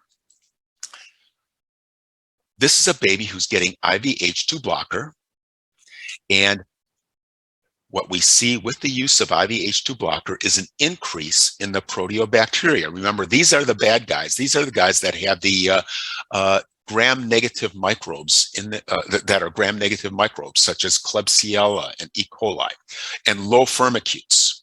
They stop the IV H2 blocker. Proteobacteria decreases, firmicutes increase. They decide to start H2 blockers again. Proteobacteria increase, firmicutes decrease. Again, very interesting association. What about feeding? Well, we talked about enteral feeding in my last lecture. And here we see the microbial profile in the gastrointestinal tract of babies who are getting TPN versus control. The green represents the proteobacteria, and the blue represents the firmicutes. So we see in the TPN a lot more of the proteobacteria than we see in the babies who are also being enterally fed. Again, suggesting that lack of enteral feedings promotes the growth of proteobacteria, which we saw to be associated with increased necrotizing enterocolitis in our previous studies. But associations do not prove causality. So what are some of the possible solutions? I already mentioned randomized trials might be very helpful. Very difficult to do, very expensive. I also mentioned animal models, but we really do not have a good animal model for necrotizing enterocolitis. And then we have multi-omics and artificial intelligence, which I'd like to just discuss very briefly here. Now,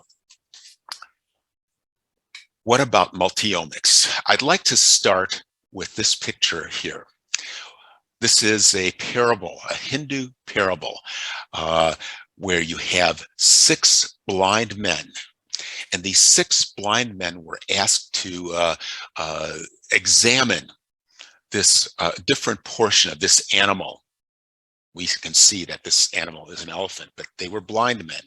One of the blind men went up to the side of this elephant and said, "This feels like a wall." Another blind man went to the tail and said, "This feels like a rope." The other blind man went to the tusk and says, "This feels like a spear." So you can see that all these different blind men felt something different. They got together afterward, they argued about it, but none of them came up with the fact that this was an elephant. And this is where I'd like to just mention multi-omics. If we only look at the genome, if we only look at the microbiome, if we only look at the clinical features, if we only look at the metabolomics, we may be really misled. But if we put these all together, we can develop a full network that will give us a much better idea of what is actually going on, the actual mechanisms. We can then actually identify the elephant. The problem is that this involves tremendous quantities of data, but we are now developing artificial intelligence technologies that can put all of this together. So this is where we are going in the future. We can attain precision-based approaches. I want to just give you a quick example of how we addressed CIP versus classic necrotizing enterocolitis using an artificial intelligence technique called machine learning. What we did was we looked at a large number of infants who were identified as having intestinal injury, and we looked at babies who underwent laparotomy. we saw 29 of these who actually had surgical necrotizing enterocolitis at laparotomy and 11 with spontaneous intestinal perforations. And what we did was use this machine learning technique where we trained the algorithms to look at different features. And here's some of the features that we looked at: the corrected gestational age, gestational age at birth, pneumatosis intestinalis, CRP, etc. And then we did a validation group. And what we found was that using these features, we could predict with a very high likelihood of sensitivity, specificity, and area under the curve which of these babies actually had necrotizing enterocolitis or gut necrosis versus spontaneous intestinal perforation. And I think that this is a good way to potentially go in the future to really be able to differentiate the different forms of intestinal injury that we see in our preterm babies. So here, I'd like to summarize that we need better definitions and delineations of pathologies that we call necrotizing enterocolitis. In the future, we may actually be getting rid of the term necrotizing enterocolitis and have different clusters of gut injury. And once we have these different clusters of gut injury, then we can actually better target preventative and therapeutic measurements. So we need to aim toward prevention and not treatment. The intestinal microbial environment seems to be really important in the development of some of these gut injuries that we are calling necrotizing enterocolitis. And once we have a clear understanding of these different forms of gut injury, we will best be able to target preventative strategies. Thank you for your attention.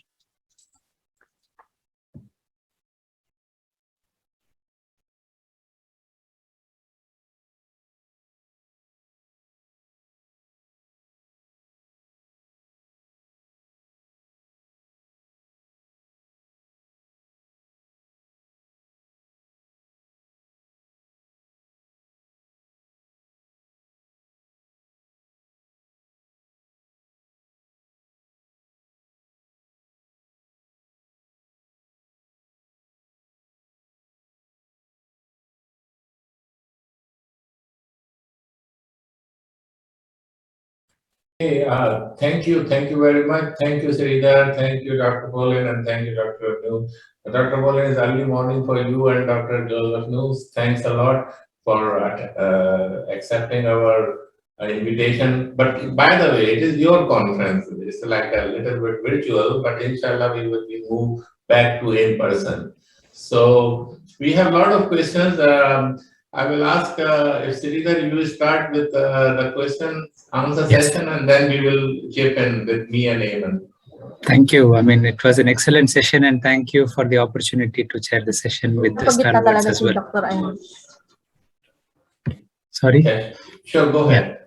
So, I mean, we missed Professor Paulin for the previous session on infection. And so, I mean, NEC and infection are not far apart. So please feel free to chip in anytime you have a comment related to the NEC questions as well.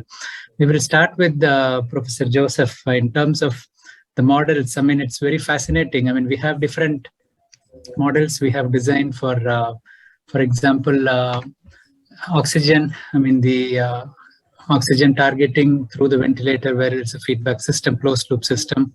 We have the HERO score for infection, where the vital sign parameters are set up in artificial intelligence. But the main criticism of that is the algorithm depends on the person who's designing it. And so, I mean, here obviously an expert like you is involved and it will work well. And again, it's not the same problem for every baby. So how well can you differentiate in different settings? We had the Helix trial results where it shows that cooling in developing countries isn't as easy. We discussed that yesterday and Dr. Junaid made a comment on that. So population differences will be there, the microbiome differences will be there. So do you think we will get an algorithm which fits different settings in a different way? So I don't have a crystal ball, and I can't predict the future definitively, but I can say that we are making tremendous strides. Still just at the very beginning. Neonatology is actually lagging behind some of the other areas of medicine, for example, cancer, where artificial intelligence is making huge strides.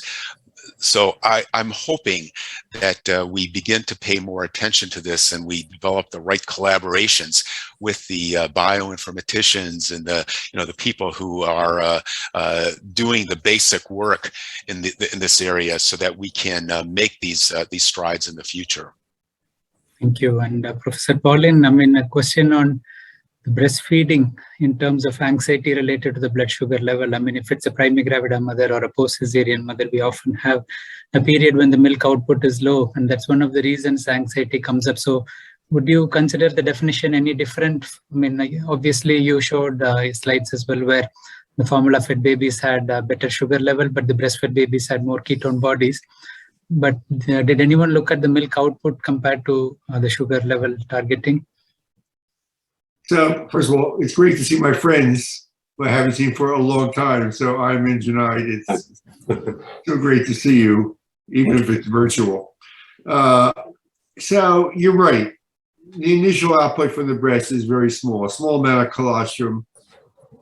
But even with that small amount of colostrum, the the ketone bodies are higher.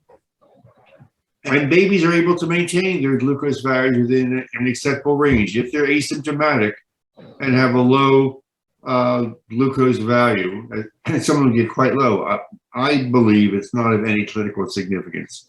So in a healthy breastfed baby, we do not monitor glucose values. If it falls into one of the high-risk categories, we do. But even a small amount of breast milk probably increases ketone bodies. So Questions, Dr. Paulin. First of all, thank you very much for joining us. And I know it's early in the morning for you, and we woke you up early, so apologize. We hope to see you in Abu Dhabi next time. Absolutely. Baby Kim, that you mentioned in in your example. No, the baby Kim who had hypoglycemia, and check sugar was at 2 hours was 24. Now, if baby Kim does not have any risk factor, we're not going to check his sugar, right? I mean, do you check sugar for all babies, or we just selectively check sugars on babies who are high risk? Just selectively choose babies who are high risk. Probably the most common mistake that we make here at Columbia is someone gets a glucose value at 1 or 2 hours of life, and it's low. And that initiates a whole sequence of responses, check it again, give glucose, and it's during the time of biochemical hypoglycemia. So we try not to check, we don't check glucose values unless it's a high-risk baby. Right. And those numbers that you mentioned, are they numbered for first 48 hours, which is going to be different after the third and fourth day, right? Yes, they go up spontaneously. Third, fourth, fifth day values, babies go up to a normative value, which is higher. Right. Right, great. Dr. Joseph New, they mentioned this example about intestinal perforation, spontaneous intestinal perforation. Now, you mentioned that, we take him to the OR and we did the surgery, so the baby did well. But now the standard from our surgeon point of view is not to take the baby to surgery with intestinal perforation as the first line. So they put, a Penrose drain for 2 or 3 days, and then they take surgery. So with that, in the context of intestinal perforation without neck, would that be in the best interest of the baby, or should we take those babies if we have high suspicion of intestinal perforation without neck to take them surgery right away? So I think that there's still some controversy about that, and certainly you see different surgeons having different opinions on that. The studies that have been done, so for example, in the early 2000s, Dr. Randy Moss from Yale, pediatric surgeon, led these studies that looked at, they called it necrotizing enterocolitis and placing a drain versus doing a laparotomy, and found no difference. There's some work that was done by Dr. Piero and colleagues in Canada that showed that there may be a little bit of a difference. And then there's some studies suggesting that if you just put in a drain and if there's pus in the gastrointestinal tract or intestinal contents in the peritoneal cavity, that may actually lead to neurodevelopmental consequences. And Dr. Martin Blakely has been doing some studies in that area. So this is still controversial. And you know, one of the problems is that placing the drain also, and this is a point that I try to make here, placing the drain doesn't tell us if this is necrotizing enterocolitis or spontaneous intestinal perforation. And many of those babies get coded as having necrotizing enterocolitis, and that gets put into our data set. And so that really causes a very, I would say, dirty data set for our for purposes of epidemiologic studies in the future. Okay. Yes. Sridhar, I have a few questions. So it's actually both Dr. Polen and Dr. Nu, both of you, because Dr. Polen also have a lot of work on the NEC, and NEC is a very controversial and a hot topic here in this region. So first thing about both of you, if you can comment, because on probiotics, is now a standard of care, or you are using it, or it's a lot of, I mean, a hype here about the use of probiotic to prevent NEC. If both of you can comment. I'll make a small comment. Yeah. So if you look at all the probiotic studies, and some of them are well done, randomized trials, others are not, it looks like that probiotics decrease NEC, but there's a great heterogeneity in the composition of those probiotics. And it's hard to extrapolate one combination of probiotics like Bifidobacterium in one study with another probiotic in another study. So the data are very dirty, but overall, it looks like probiotics decrease NEC. It overall looks like probiotics are safe, but there has been probiotic sepsis and a couple of outbreaks of fungal sepsis at Yale, or at least one outbreak of fungal sepsis at Yale. And there have been about 5 studies examining the composition of probiotics.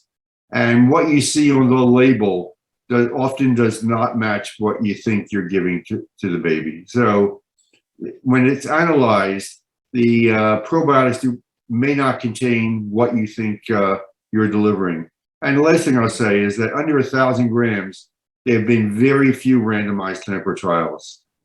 And it's not clear that probiotics decrease NEC in the highest risk population. And that's all I'll say. Joe knows a lot about this topic, so I'm sure he's got some comments. Yeah. I think, Rich, you answered 90% of it right there, which is great. About in the United States, about 15% of the neonatology and the neonatal intensive care units are using probiotics. 15%, 15. And there's a recent review and commentary by Brenda Poindexter from the American Academy of Pediatrics recommending against the routine use of probiotics at this time. And for many of the reasons that Rich mentioned, I think if you consider it in this way, antibiotics decrease infections, but which antibiotic are you going to use for a certain infection? We need to have a specific microbial therapeutic measure that actually works and which one do we really use.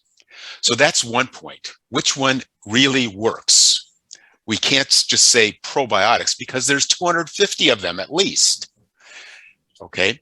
The other point is that if we are going to use a probiotic for prevention of a disease, we should really take into consideration what the European and the American regulatory agents say is a pharmacologic agent versus a food.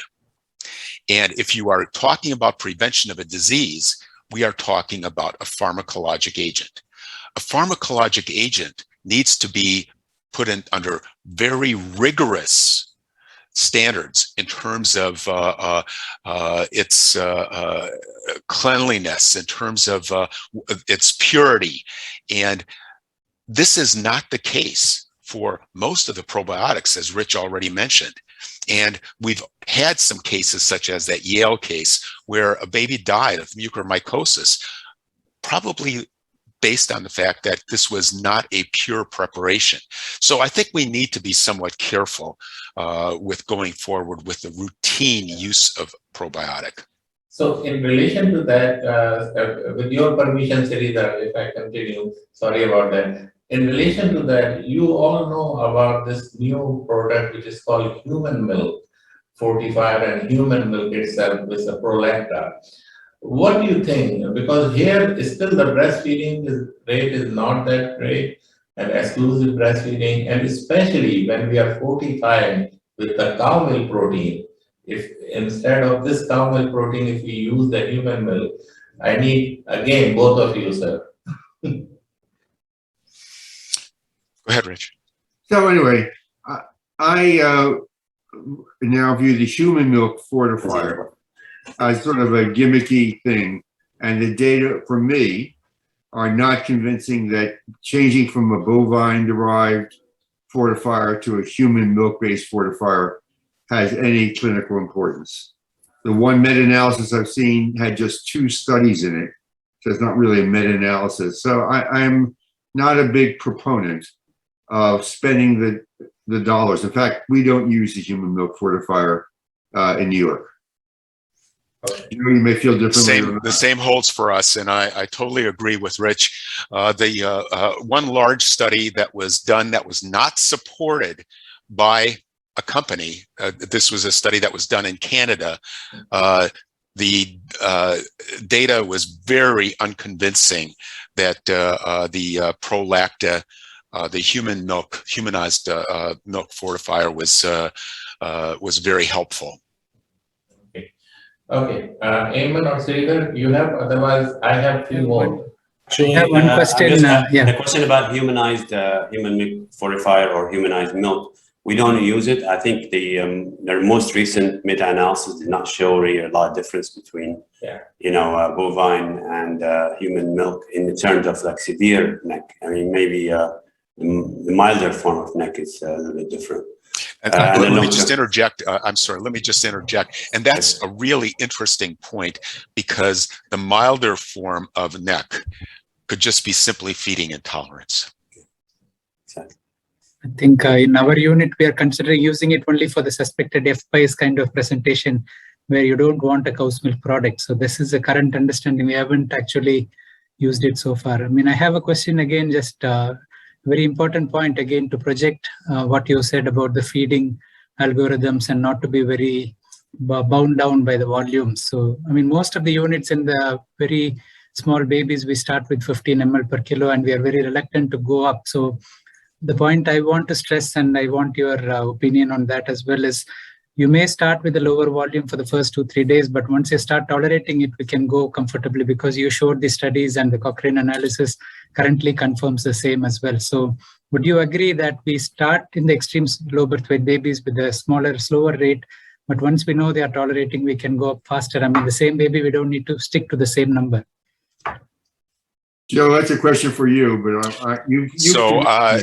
yeah, I think that the studies that we have available to us, especially that recent study from the UK, does support what you just said.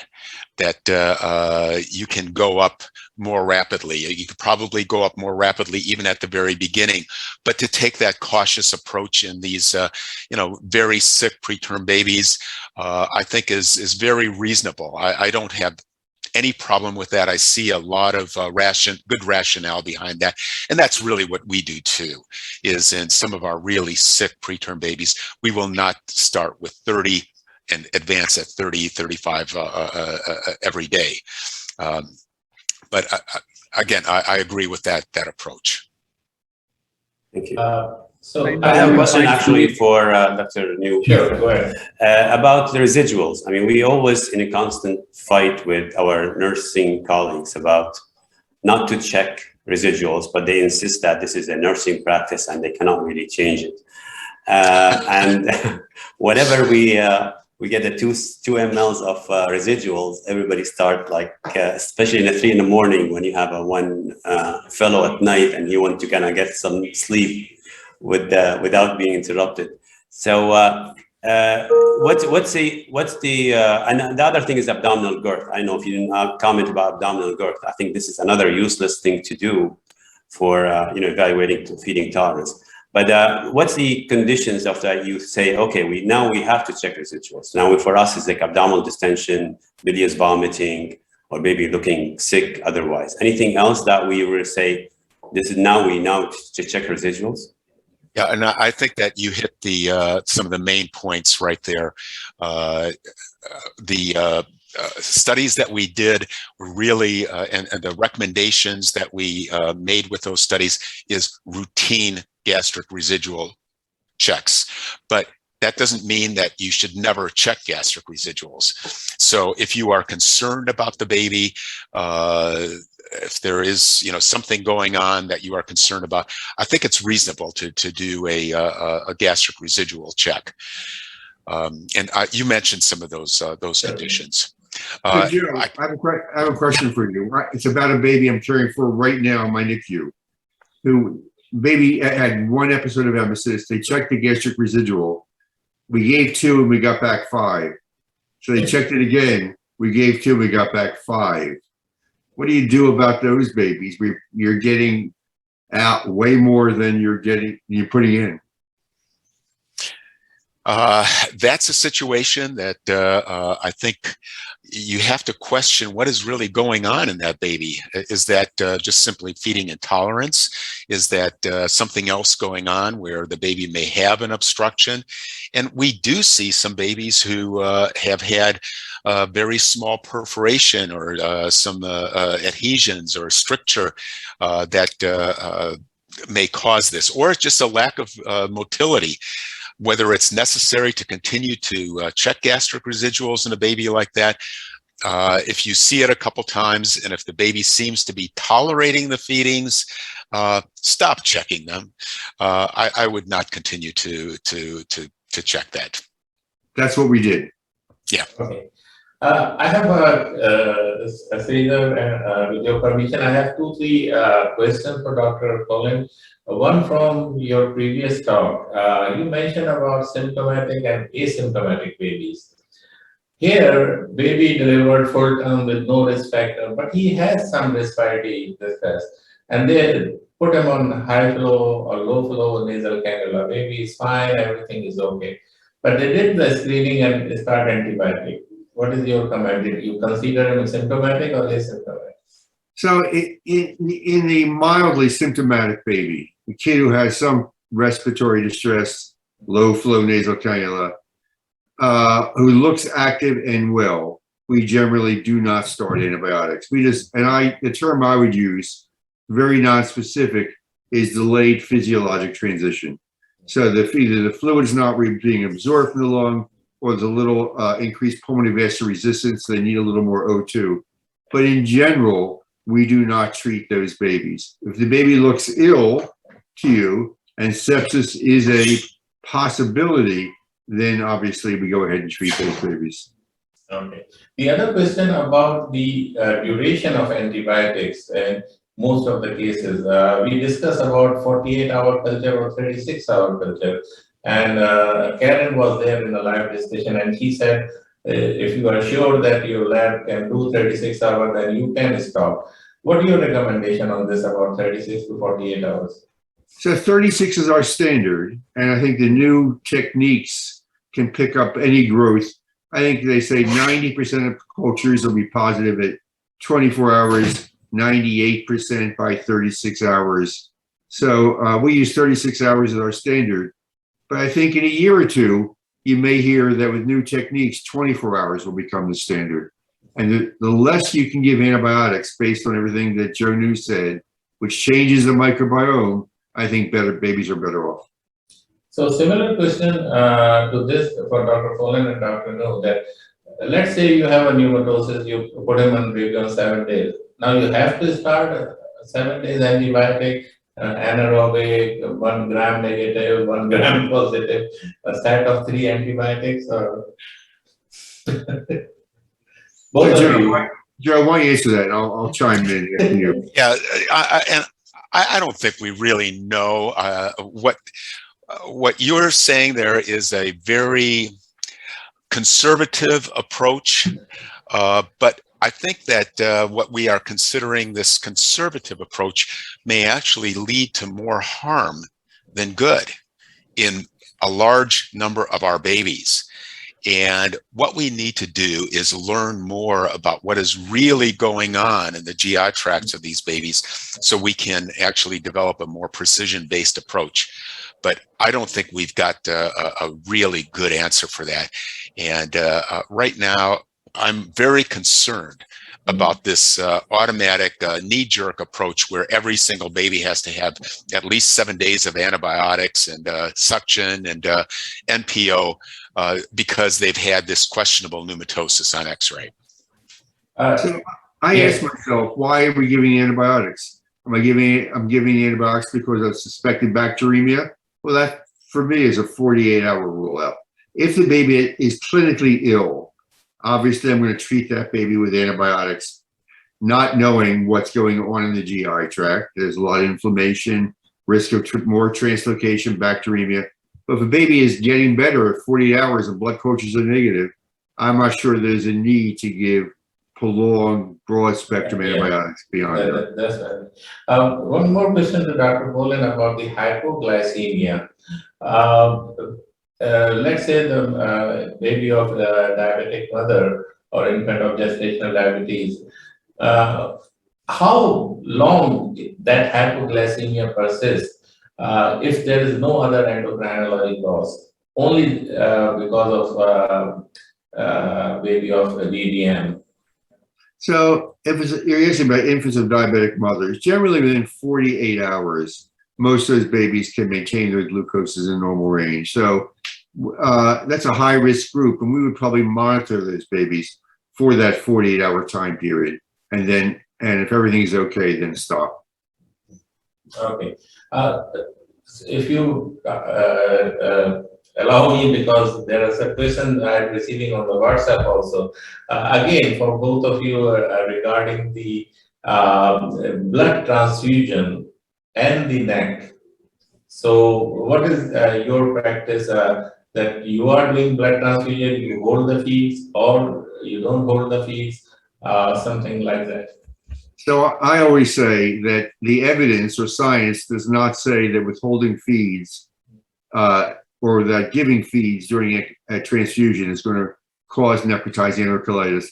So I tell my nurses, I would recommend not withholding feeds, continuing feedings, but my nurses say, well, we're really concerned and we have a guideline or a protocol that says withhold feeds. So I acquiesce to my nurses, just as I'm sure you do.